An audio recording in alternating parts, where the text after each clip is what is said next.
The All Blacks have released their 23 to take on France in the opening game of the Nations Championship. A really strong squad chosen, also a really strong team, some really interesting selections as well. But in this video, we're going to go over some of the selections, talk about it. Then later on, I think tomorrow, there will be a preview coming out with both the teams together, with kind of how I think each team will win as well. So for this video, I'm going to be reacting to the lineup selected. I just woke up right now. I saw the team which just came out and I had to get it done. So a really strong team here from the All Blacks. But before we do get into it, if you do enjoy the content, please don't forget to like and subscribe to help the channel grow. I really do appreciate all the support, and there's going to be a lot more content coming out now. We have the kind of team selection reactions, we have the match previews, the match reactions directly after the games as well, and the player ratings. So there's going to be a lot more content coming out. If you do enjoy the content, please don't forget to hit the subscribe button. It really does help. We're trying to get to 10,000 subscribers by the end of the year. It's a long way away, but we're nearly at 3,000. So we're going to try to get there first. But thank you so much for all the support once again. So let's go right through the team quickly once here. Number 1, Ethan de Groot. Number 2, Cody Taylor.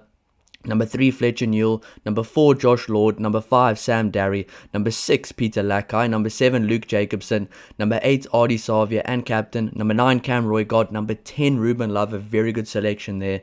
Number 11, Caleb Clark. Number 12, Geordie Barrett. Number 13, Quinn Tupaia. Number 14, Will Jordan. Number 15, Damian McKenzie. Number 16, Asafo Amua. Number 17, potential debut as well, Xavier Numia. Very happy to see that. Then number 18, Tyrell Lomax. Number 19, Patrick Tuipulotu. Number 20, Wallace Atiti. Number 21, Cortez Ratama. Number 22, Billy Proctor. And number 23, Fehi Finianganofu. I'm getting much better with saying that name there as well, but also a potential debut for him. So a really strong team selected, it has to be said. But the thing that really caught my eye was where some people are selected. Now, I did a bit of a predicted lineup, and I think the forward pack was quite similar. Obviously, in the loose forwards, I thought it was going to be Peter Lakai, Wallace Utiti, and Ardie Savia. But then I did see a lot of comments, a lot of people throughout all my social media saying, but there's a lack of balance there. That it seems a bit unbalanced. It seems more swayed to one side of how they play, a kind of style of play. So seeing Luke Jacobson there at number 7 does make a lot of sense. They don't want to have too many of the same player. I know they're not the same player, and I do think that loose trio could work out down the line. But I think right now, when you're playing against the French, a very good team that knows how to play, yes, it might not be the French's strongest team, but I can tell you right now, it's a very good team. I will be doing a video on that one as well. It's a very strong team, especially in the back line. You need players like a Luke Jacobson that just plays a little bit differently to the other guys, that can just kind of change up how things are on the field. You don't want too much of the same player, because it can cause a problem down the line, especially if they are figuring you out and figuring out your style of play. That being said, I really am excited to see Wallace Atiti come off the bench and make a massive impact at the end of the game. I mean, that bench, Amua, Numia, Lomax, Tuipulotu, Satiti, what a forward pack on the bench right there. And I've been saying for many weeks now, if Asafo Amua can get some consistent game time, he honestly has what it takes to be the World Player of the Year. I truly do believe this. Since he was under 20, I watched him, and I still do believe it.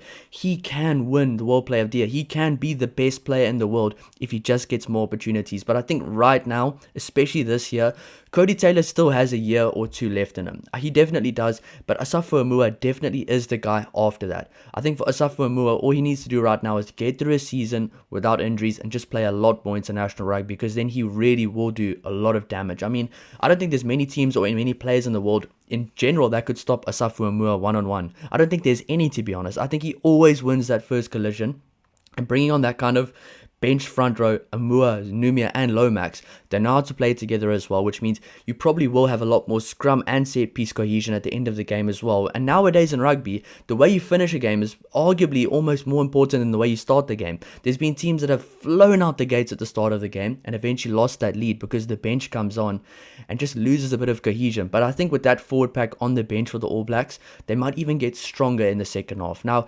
who they will take off, I'm not too sure. Probably a Luke Jacobson, maybe a Peter Lakai. I'm not too sure. Maybe depends on who really gets through the most kind of workload in the game. But that being said, I do like the selections based on that, because that bench forward pack really will make a good impact, and that starting forward pack is pretty damn solid as well. I mean, think about it. There's still guys like Scott Barrett out. There's still guys like Samisoni Takiyaho wasn't even selected for this team. So there's a lot of guys that still can play there as well. Tamati Williams as well, battling an injury. So the All Blacks really do look a lot stronger this year. And yes, it might be some of the same names on the team sheet, but they look stronger because I've seen something change in the All Blacks. So the forward pack there, I'm not mad about it at all. I think that they understand the thought process, and I think the starting forward pack is the right starting forward pack to get through those first 55 to 60 minutes. And I think that bench forward pack is the right bench forward pack to come on and just cause havoc at the end of the game and really break the game wide open. I mean, if I was playing on the field, the last two players I'd want to see come onto the field when I'm that tired at the end of the game is a guy like Asafo Moua, and it is a guy like Wallace Atiti. So I'm pretty sure if France is behind as well and they see those guys coming on, they probably will be breathing heavy like, that's going to be tough right now. So that I really do like that selection. But then we just have to talk about the back line here. Not the way I thought it would be. I thought Will Jordan would be at fullback. I predicted Damian McKenzie to be on the bench. But looking at it, I really do like it. I mean, you got Cam Roy-Gott at number 9. He's been awesome for the last few years. One of the best 9s. Probably the best 9 in the world on his day when he plays at his best. Ruben Love at number 10. I'm very glad he's been given the keys to the number 10 jersey. It might be the best game. It might not be the best game. Just keep putting him in the 10 jersey. He will figure it out. He's a very good player. And he will be surrounded by Cam Roy-Gott, who plays with them at the Hurricanes. Number 12, Geordie Barrett, who plays with them at the Hurricanes. So those guys that are kind of surrounding him from the Hurricanes makes his life a lot easier. They know how to play together. For him, it's just going to be playing amongst the same guys, kind of the same immediate players around him, but in a different jersey. So hopefully he can kind of see it that way and play the exact same way, because he was awesome in the Super Rugby this year. Ruben Love in that final was one of the best performances I've seen from a team ever, and Ruben Love was one of the guys that had one of the best performances in that game. But looking at the centers, Geordie Barrett and Quinn Tupaia, that makes sense to me. Geordie Barrett was awesome in the final. He is probably more suited to 12 than he is to 13, and just shifting Quinn Tupaia out, I'd rather have two players that are the best players than having a guy that maybe isn't as good as a Quinn Tupaia there. I'm not taking anything away from Billy Proctor. I actually am glad he's on the bench. I think he can add value from the bench as a center, as a wing, as injury cover. He can add a lot from the bench as well, especially when the game gets a bit more wide open. He's a bit better with ball in hand. He likes the open space. He plays well that way. Which is why I say, once again, the bench looks really strong from the All Blacks. But Geordie Barrett and Quinn Tupaia in the centers definitely is the right centre combination. It has been the whole year. Of course, there's guys like Lester Fainga-Anuku that unfortunately are injured right now. When he comes back, what do you do there? Do you make it a 6-2 split and pop him in there as like kind of a hybrid player? I probably think you do. So I definitely do think Lester Fainga-Anuku has a role when he comes back. But for right now, Geordie Barrett at 12, Quinn Tupaia at 13, a very solid centre combination. And on form, probably, I don't know, I was going to say better than the French centre pairing on form, but Fabien Bralbury and Yoram Mofana as well. Those players on some serious form as well. So that should be a very fun battle in the back line. Then at the back three, you have Caleb Clark at number 11. He's been really good for the All Blacks. He always plays well for the All Blacks. You can just see it means more to him. And for me, when I see a player that seems to just play harder because they're playing it for the international team, I like those players. I've always gravitated towards liking those players. Those players that play with a lot of pride, and I think he does. The number 14, Will Jordan. Yes, he's not at fullback. Will he still be scoring probably the most tries in the world?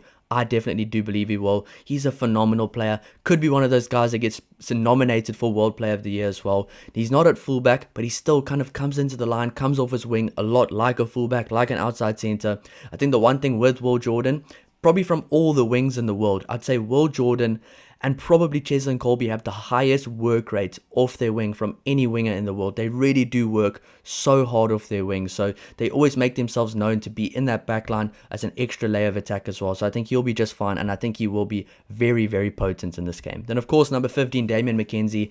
A lot of backlash after that Super Rugby final. I don't think he's the guy at 10. I've been saying put him at fullback, or just play him off the bench, then bring him on at fullback. I honestly did believe the backline would look a lot like this in the second half, but I thought Finian Ganofu would start. But still, that being said, Damian McKenzie at fullback, we know what he's done at fullback before. Last year against Scotland, he came on, man of the match with not even a whole game played, really brought the game back for the All Blacks. 2017, one of my worst nightmares at Newlands. Damian McKenzie slices through the All Blacks from fullback.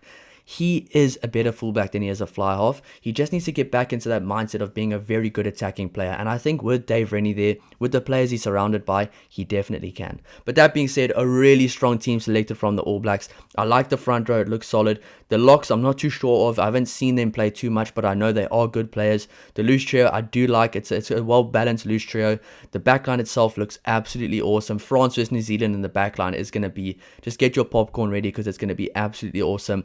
And just for me, the kind of standout from this team, the strength in the bench for the All Blacks looks really good right now. A lot of really good experienced players coming from the bench, and I think it'll just get better throughout the season as well. So a very strong team selected, but pay attention to your screens because there will be a preview coming out tomorrow morning UK time, so probably tomorrow night New Zealand time. So if you do enjoy this type of content, please don't forget to like and subscribe to help the channel grow, and I'll see you in the next one. Cheers.